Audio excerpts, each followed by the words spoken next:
Hello and welcome back to Fujitsu Forum TV, where we continue to bring you live and exclusive coverage from Media Day ahead of Fujitsu Forum opening its doors at 9 AM tomorrow morning.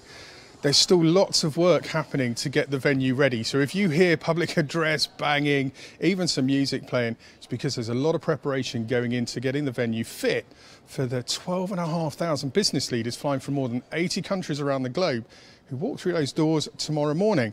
Now, media are here today to understand the key business and societal challenges that are being addressed by technology and innovation. We're going to start with societal. With me is David Gentle, Director of Strategy and Foresight. For the benefit of the people who aren't here in Munich and downstairs, can you tell us about Fujitsu City and why we believe that it can solve a whole host of societal challenges? Yeah, sure. So it's very interesting, actually. It's something that's sort of come much more directly into the language of technology. It's the ability of digital technology to influence not just your customers, but for wider society. And I mean, one thing I find really interesting is the fact that a lot of the digital services that we've seen come out in the last sort of five years or so are around tackling structural waste. So structural waste being, for instance, the fact that cars spend most of their time idle. I think cars are only actually driven for sort of around 7% of the time, and wow, and of that they're not massively occupied. So if you kind of look at that, there's a huge amount of potential sort of structural waste there that you can build services around. So we've seen things like car sharing services that have kind of started to kind of tackle some of that. Cities, for instance, 50% of city space is given over to infrastructure, and we see all that sort of structural waste all over the place. So office occupancy, another good example. Food production, 30% of food production goes to waste. So these are all areas that probably 10 years ago we weren't really sort of thinking to address, but with digital technology and digital solutions we can actually start to do that. Now at Fujitsu we believe passionately in this concept of digital arenas. So this is the idea that we're seeing industries, our traditional industries, starting to kind of blur and coalesce, linked by data and linked by digital services.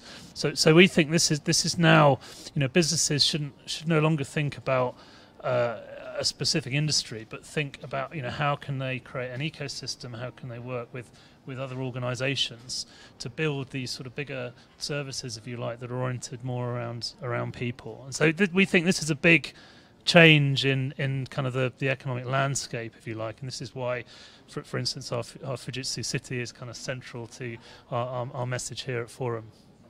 I don't think there's a single boardroom out there that would argue against the need for digital transformation. But I think it's fair to say still a lot of companies that are struggling to even get on the journey. Why do you think that is?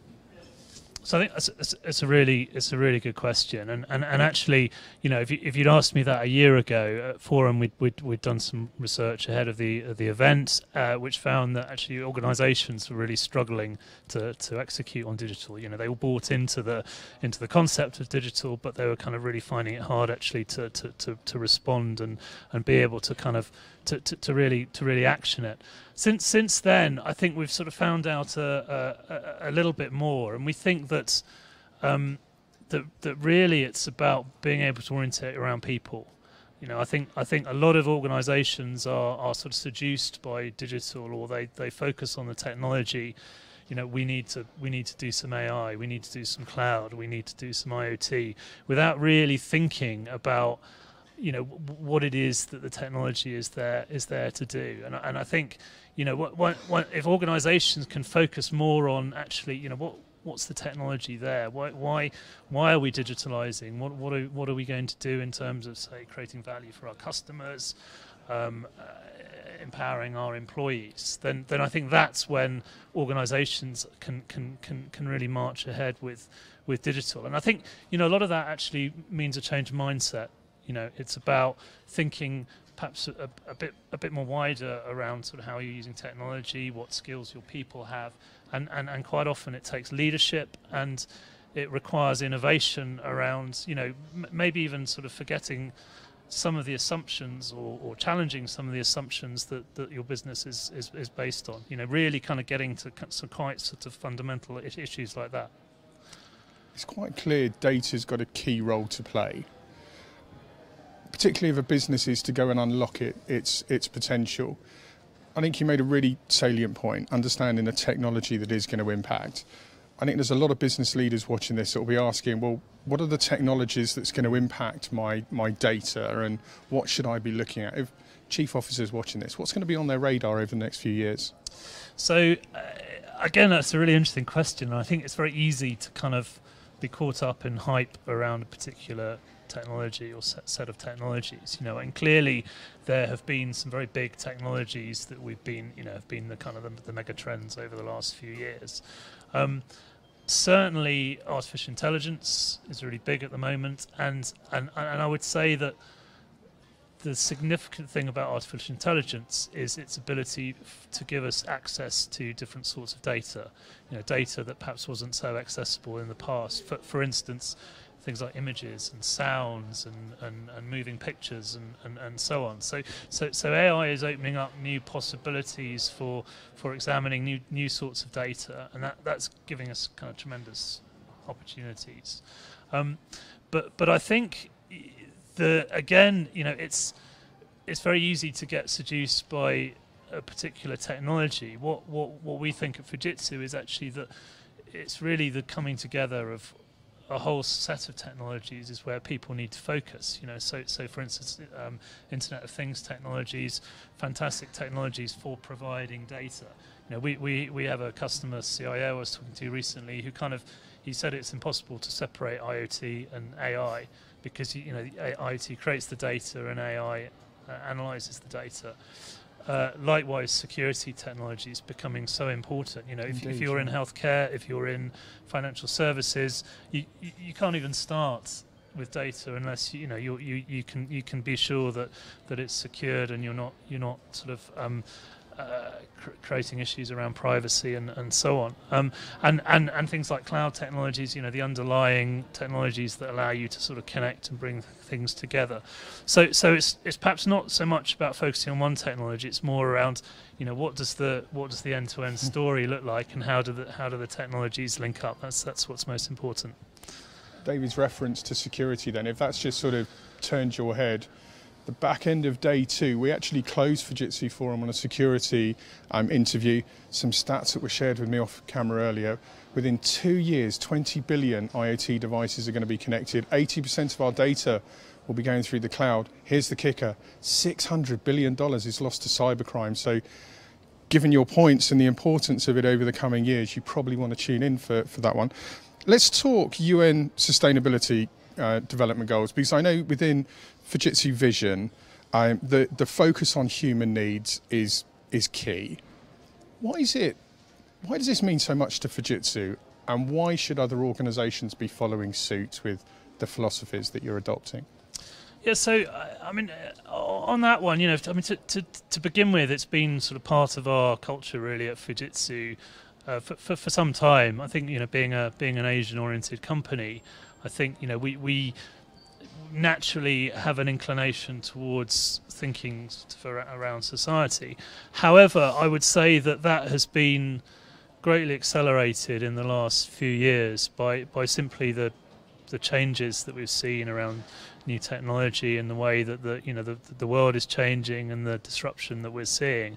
So I think there's a couple of sides to this. One is just simply the power of technology, and the power of technology to impact the world. Last year, 2017, we hit a milestone where something like 70% of the adult population of the world now has a smartphone. So now is digitally connected. And you think of the power of, say, an organisation like Facebook with 2.5 billion subscribers, 2.5 billion users. The thought of being able to kind of access that number of people with a single message, even five years ago would have been incredible. And yet this is the world we live in. So there's tremendous, there's tremendous power of technology, both for ill and for opportunities as well. I think the second side of it is that increasingly you see that successful organisations today are organisations that have a kind of entrepreneurial sort of thing about them, and they have a clear goal and a clear vision. And I think vision is becoming really important in a world that's really disrupted, really chaotic, and you can't rely on your past and your heritage so much. And what really matters is to have a focus on the future. So I think that's the sort of a bit of a rationale for it, to bring in the United Nations Sustainable Development Goals. I mean, these are really good model you can use to help actually think about, well, what is a good outcome? What are the sorts of outcomes should we as an organisation be thinking about? And certainly at Fujitsu, it's something that we've adopted, and we're now starting to align what we do against these goals. And we think it's a very good anchor point, if you like, for organisations to consider their strategy and their future. Final question. We started Fujitsu City looking at societal impact. I'm really interested to know how can organisations sort of balance the power of, I don't know, potential employees, customers and society? I mean, it's got to be a bit of a headache for any business leader or any government, has it not? I mean, that's huge. Yeah. So again, it comes back to the changes we've seen around digital. Now, clearly, organisations have always been very focused on their customers, but now we're seeing actually some important changes need to happen around the organisation's relationship with employees, both in terms of how they bring in new skills into the organisation, but also what's the relationship of employees with new technologies? How can you get your employees to really take advantage of, say, the power of things like AI? It means kind of new ways of working, new ways of thinking about the way a business is structured, and finally, we see, I think more than ever, the importance of trust for organisations is vital, and organisations need to really carefully think about their reputation in a world that's sort of changing so radically. So we think that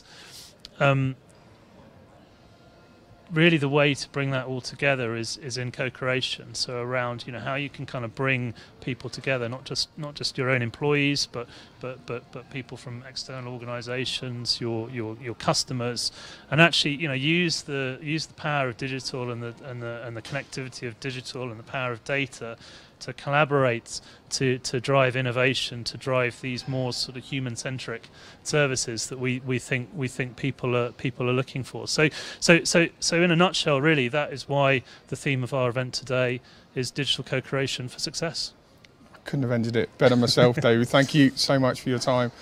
I dare say this one could have got a lot of attention. If David's points have really triggered with your organisation, do get in contact. We can facilitate an introduction if there's some questions you'd like to put to David.